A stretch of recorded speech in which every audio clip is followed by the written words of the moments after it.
Kia Sorento Plug-in Hybrid 2021 Long-Term Review.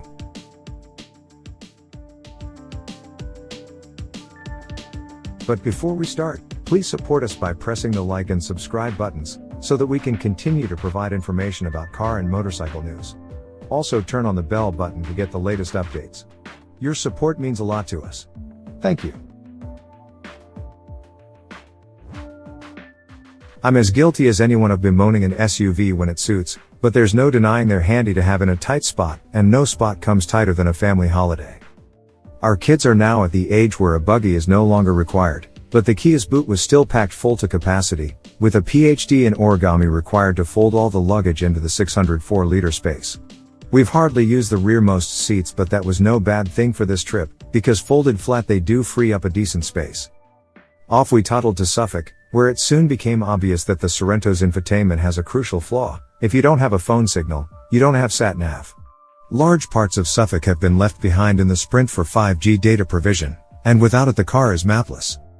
You can download offline maps on Google Maps, but it's not a perfect science, and besides, we were dashing out of the house we'd rented, so didn't have time to sort it properly. It's very much a first world problem, and there's a part of me that thinks just buy a map, peers, but in an age when you're used to just jumping in and going, it's a flaw in the Kia. More so in a car that costs over £45,000. But it was otherwise a decent companion for the staycation. Even henrying all the sand out at the end of the holiday was a quick task thanks to all the simple seat mechanisms. The kids love the fact that they got their own individual cup holder, and crucially these are in the rear doors so one sibling can't reach the others. It's difficult to express how much that matters. One less reason for children to argue with each other is something I'd sacrifice a lottery win for. We had access to a 3-pin plug for the first few days, so local trips were done 99% on electric running. Our electricity costs are now running at a smidge over £30, which is impressively cheap going when you think the car has done nearly 1,500 miles with us. The petrol engine got more use in the second part of our trip, when we couldn't plug in, but even allowing for that, we're still averaging nearly 55 miles per gallon. From a 2.0-ton SUV, that's not bad going. Obviously, it all depends on the sort of trips you're doing. School run and not much else? You'll easily see over 100 miles per gallon. Longer trips where the battery is exhausted? Closer to the mid-30s.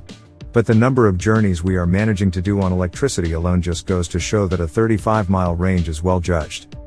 Love it. Charging home a 3-pin domestic plug can fully recharge the PHEV's drive battery in only 6 hours. Loathe it.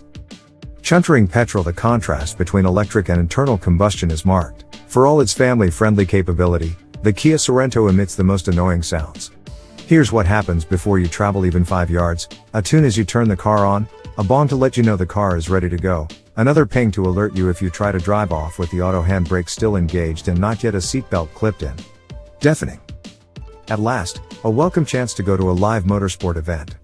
In this case, it was the Goodwood Festival of Speed, and the Sorento and I found an entirely new route home courtesy of Waze and Apple CarPlay. Narrow in places, it made me realize the Kia is a big old lump of metal in this generation. But a tree-lined route was a great way to unwind after a frantic day rushing around Foss. Welcoming the plug-in Sorento to the fleet, July 21, 2021. The 5-year-old's voice coming from the rearmost seats in the Kia Sorento was seriously excited, as if he had just found Captain Hook's treasure buried back there. "Daddy, you won't believe it. I'm so shocked. I just can't believe it. I have buttons."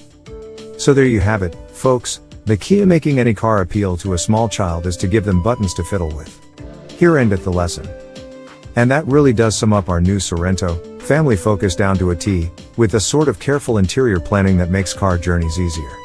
It's with us for the next few months in plug-in hybrid flavor, with a 1.6-liter 4-cylinder petrol engine mated to a 90 bhp electric motor.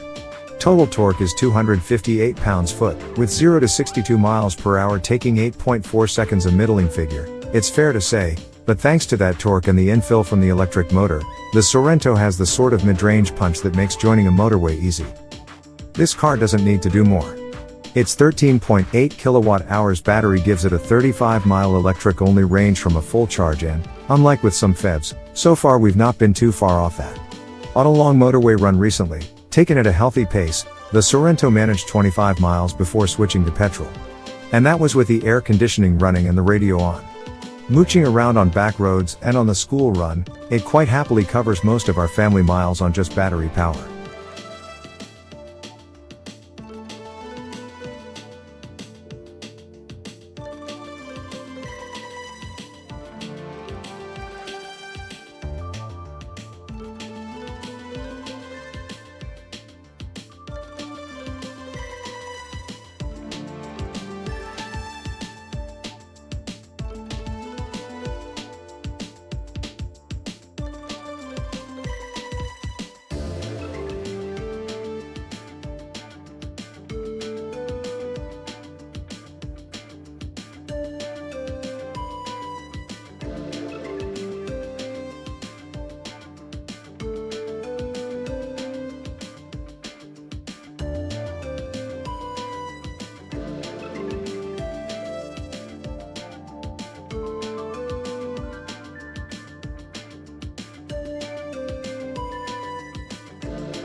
Thanks for watching.